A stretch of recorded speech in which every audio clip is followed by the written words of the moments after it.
दिल्ली के एक व्यस्त चौराहे पर रोज सुबह एक भिखारी बैठता था। नाम था रघु। उम्र लगभग 30 के आसपास, कपड़े फटे पुराने, चेहरे पर धूल मिट्टी, लेकिन आंखों में एक अजीब सी चमक। वो दूसरों से कुछ अलग था। लोग कहते पागल है, लेकिन कोई जानता नहीं था कि उसकी जिंदगी में एक रहस्य छुपा है, एक सपना है जो हर रोज उसके दिल को जीने की वजह देता है। रघु दिन भर भीख मांगता, लेकिन शाम को वह वही पैसे लेकर किताबें खरीदता। पास के पार्क में बैठकर पढ़ता।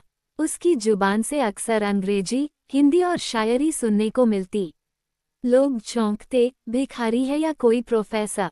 रघु बचपन में एक मेधावी छात्र था। एक गरीब परिवार में जन्मा, लेकिन उसके माँ बाप ने उसे पढ़ाया। अचानक एक दिन उसके माँ बाप का एक्सीडेंट में निधन हो गया। तब वो केवल 18 साल का था। उसकी दुनिया उजड़ गई, घर छिन गया, रिश्तेदारों ने साथ छोड़ दिया और वह सड़क पर आ गया। पर उसने पढ़ना नहीं छोड़ा। एक पुराना सपना, लेखक बनने का, अब भी उसके दिल में जिंदा था। एक दिन शहर की सबसे मशहूर फैशन डिजाइनर अमीरा खान अपनी गाड़ी से गुजर रही थी। रेड लाइट पर उसकी नज़र रघु पर पड़ी। वह कोई किताब पढ़ रहा था, द अल्केमिस्ट। अमीरा चौंकी। वो खुद इस किताब की दीवानी थी। एक भिखारी के हाथ में ये किताब। उत्सुकता में वह गाड़ी से उतरी। रघु की तरफ बढ़ी। तुम ये पढ़ते हो? उसने पूछा। रघु ने मुस्कराते हुए कहा, जी, पढ़ता नहीं, महसूस करता हूँ। अमीरा ठिठक गई। पहली बार किसी भिखारी ने उसे ऐसे जवाब दिया। उसने बातचीत शुरू की। हर सवाल का जवाब रघु ने शालीनता और गहराई से दिया। अमीरा को एहसास हुआ, ये लड़का किसी वजह से सड़क पर है, वरना इसके अंदर बहुत कुछ छुपा है। अमीरा ने रघु को चुपचाप एक नई किताब दी, wings of fire, doctor A P J. Abdul Kalam की आत्मकथा। अगली सुबह वह फिर आई, देखा रघु ने पूरी किताब पढ़ डाली। धीरे धीरे ये रोज का सिलसिला बन गया। अमीरा उसके लिए चाय, नाश्ता लाने लगी। रघु उससे अपने सपनों के बारे में बात करता, अपने लिखे हुए शेर सुनाता। ग्रेटर दैन, छत नहीं है सिर पर, मगर ख्वाब आसमानों से ऊंचे हैं।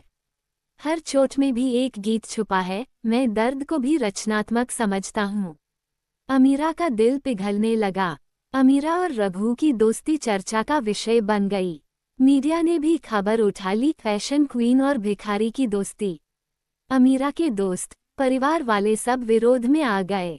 कहा, तुम्हारी इज्जत मिट्टी में मिल जाएगी।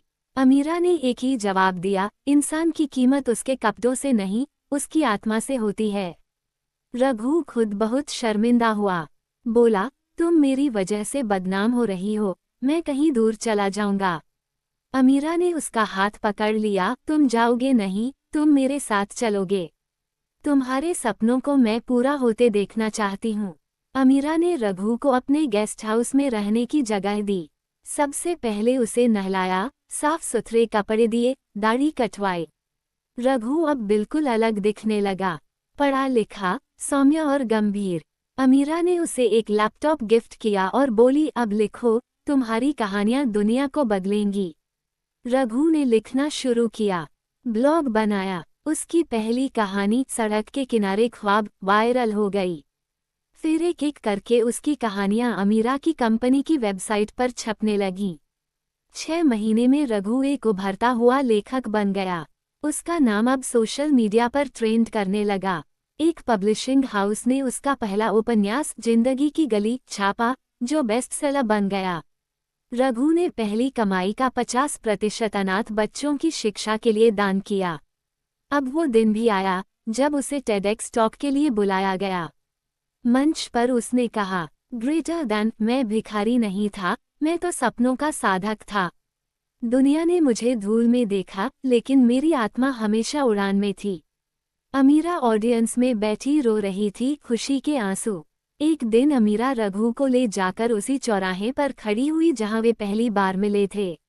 उसने रघु से कहा, यहीं से सब शुरू हुआ था, अब मैं यहीं तुमसे कुछ पूछना चाहती हूँ। रघु चौंका, क्या? अमीरा मुस्कराई, क्या तुम मुझसे शादी करोगे? रघु स्तब्ध रह गया। बोला, मैं एक भिखारी था, अमीरा ने उसकी आंखों में देखा, और अब मेरे दिल का राजा हो। भीड़ ताली बजा रही थी। रघु ने अमीरा का हाथ थाम लिया। रघु और अमीरा की शादी सादगी से हुई। कोई तामझाम नहीं, बस अनाथ बच्चे, कुछ गरीब दोस्तों और वो चौराहा गवाह बना।